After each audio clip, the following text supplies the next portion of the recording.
I'm LaSimba Gray.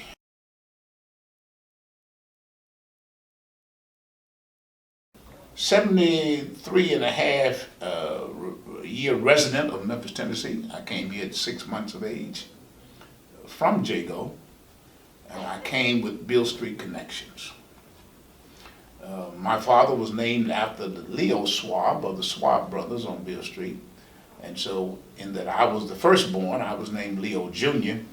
And in the spring of 2019, I went down to the A Schwab store and I saw for the first time a picture of Leo Schwab. I carried the name because of a friendship bond between them and my grandparents.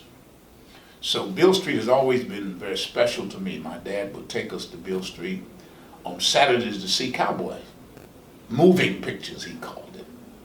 And in walking down to the theater, you couldn't help but encounter the eccentric characters of Beale Street, the pimps and the prostitutes and the pickpockets, the characters who were threatening, and some were just individuals trying to find themselves. But we met all these different people on Beale Street, and I never got enough of Beale Street.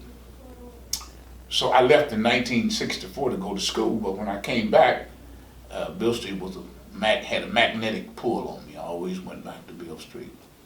And so that's my love for Beale Street, but more than that, my love for Memphis.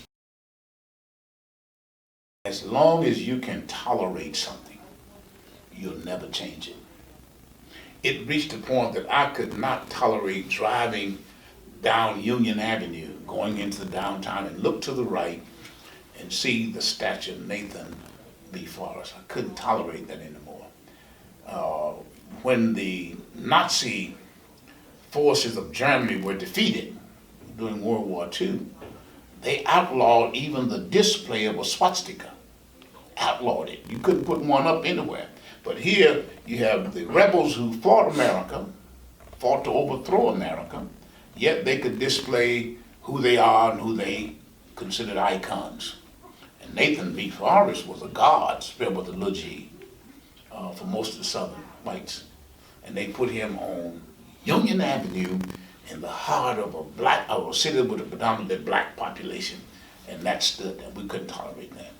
So we got busy, and De'Armond Bailey, the late Judge De'Armond Bailey, and Walter Bailey, we had a meeting at Walter's home, and we got started in terms of our strategies. So De'Armond said, we need a heavy hitter. We need to bring somebody in here who's going to really get their attention. So, okay.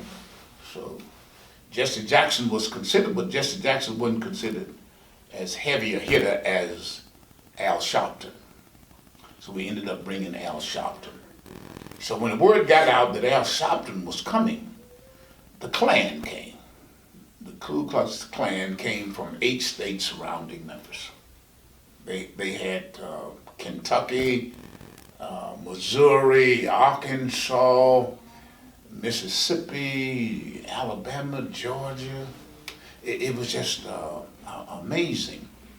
But we got word they were coming, and would y'all consider putting it off? No, we're going to have the rally because we want the statues down.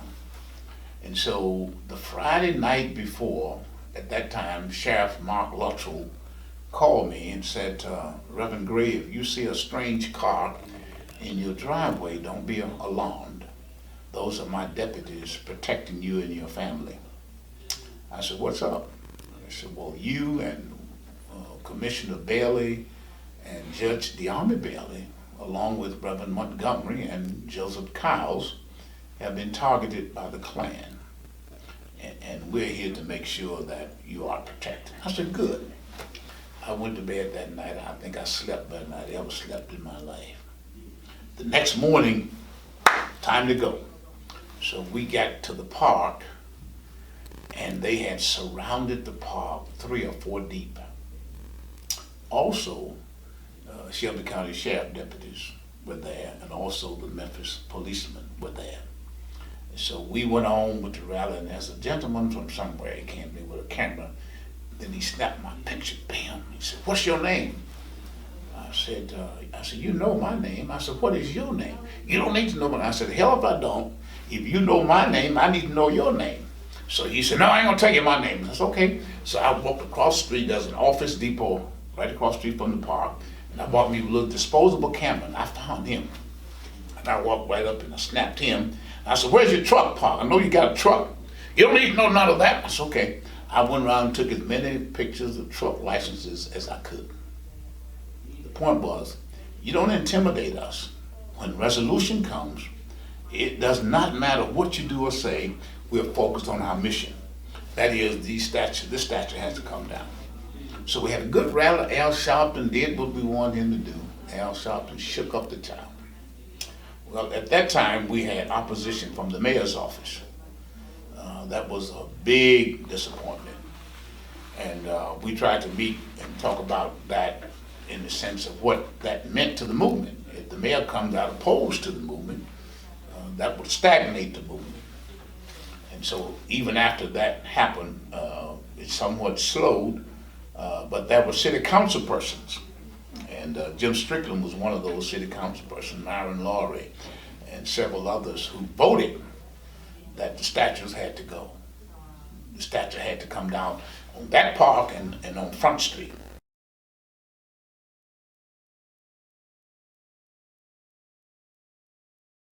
The activism that started in the sanitation strike grew and transitioned to local politics.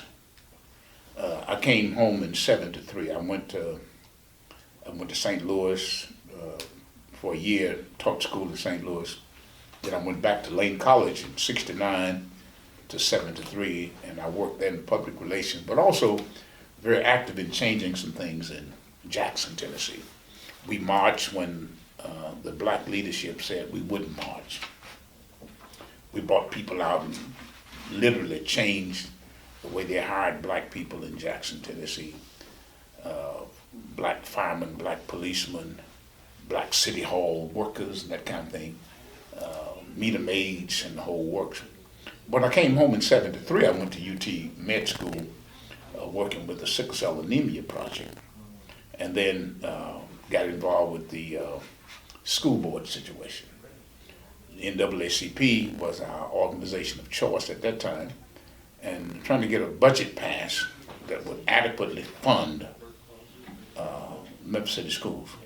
The vote was 10-3. There were 3 slots on the city council that African Americans could win each election.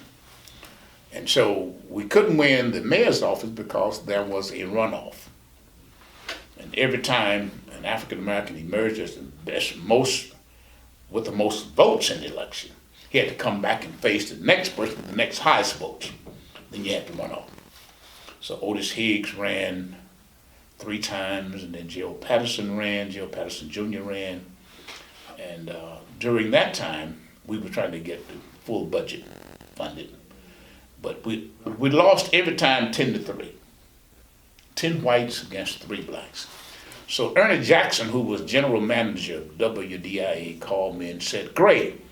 He said, "What we gonna do, man? We need to have a demonstration on the city council." I said, "For what?" He said, "The budget." I said, "No, we don't need to demonstrate. We need to go into the courts and litigate." He said, "What do you mean?" I said, "What we're up against is, with this many African Americans in the city of Memphis, you can only get elected 3 because of the structuring of the districts and the runoff. We'll never get a mayor as long as the runoff is there." So he said, "What do we need to do?" I said, "We need to file a lawsuit." He said, "If you file it, I'll pay for it." And that's how it got started. So we went to court, and we had Operation Push to sign on. Reverend Samuel Billy Cowles, Gwen Sneed, Randy Wade and his brother Melvin Wade, Art Gilliam, and Bill Atkins all joined in with that lawsuit. And so when we filed the lawsuit, the city went into shock. Man, I got my phone rang off the hook. "What are y'all doing?" So I said, we're not going to have any runoffs in Memphis because it violates the one man, one vote theory of the 1965 Voting Rights Act. If our people vote and say this is who we want and we had to come back and run again, that's violating our votes. And so The late Jerome Turner, a Republican judge, ruled without a hearing that the runoff was unconstitutional. Man, this town went crazy. So all kinds of attacks came on us who had filed the lawsuit. Those 7 joined me as plaintiffs in the lawsuit. Otis Higgs was our attorney. It took us 15 years to get someone to file that lawsuit. Now, that's how entrenched that was, because that was the saving grace for white power in Memphis. And so after 15 years of trying to get somebody to file the lawsuit, Otis Higgs said, I'll file it. So Otis became our attorney, and the rest is history. The book is The Metamorphosis of Memphis, the Blues, and Beale Street. When I started out, I never intended to write a book.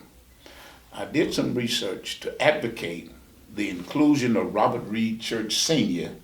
in the bicentennial. How can we have a bicentennial and not mention the very man who saved the city and who always was generous in giving to the city? There was never an appeal made to Robert R. Church that he didn't respond to favorably on the part of the city. In fact, in 1899, he built Church Park and Church Auditorium for blacks because the city wouldn't build us any parks with his own money. With his own money, he built it, and it was called the Garden in the Oasis of Segregation. Peacocks walking around, palm trees, fountains flowing, that kind of thing. He didn't spare any change in building that park for us. And so how are you going to celebrate Memphis Bicentennial and not mention Robert Church? So the team got together, and the mayor's team got on board and said, it's a good idea, let's do it. And we had a big parade coming down Beale Street on Robert Church's birthday. And we came down Beale Street, had the bands playing. Dr. Ray of the Shelby County School System gave us 3 of the best bands in the country, and they marched down the street, majorette stepping and blasting down through Beale Street. Corvette Club came and showed up, and Maurice Woodard came and had the mayor in his car going down Beale Street. We got to Church Park, we had live music and a big cake cutting ceremony. My daughter went and got one of the biggest cakes you ever want to see, and had Happy Birthday Robert R. Church Sr. And Mayor Strickland issued a proclamation, and we had planned to give that proclamation to Ron Walter, but Ron had had an unfortunate accident on a trip to D.C. and couldn't come, so Roby Williams received it on behalf of Ron Walter. And then we cut the cake and then had live blues music, celebrate Robert Church's 180th birthday. And I thought that was an inclusion. But what had happened was, during that research, I had become fascinated by the rich history that we didn't know in Memphis. So I kept on researching, kept on looking, and said, wow, didn't know that, didn't know this, didn't know that. And so I started to put this book together. I am LaSimba M. Gray Jr., and this is my story.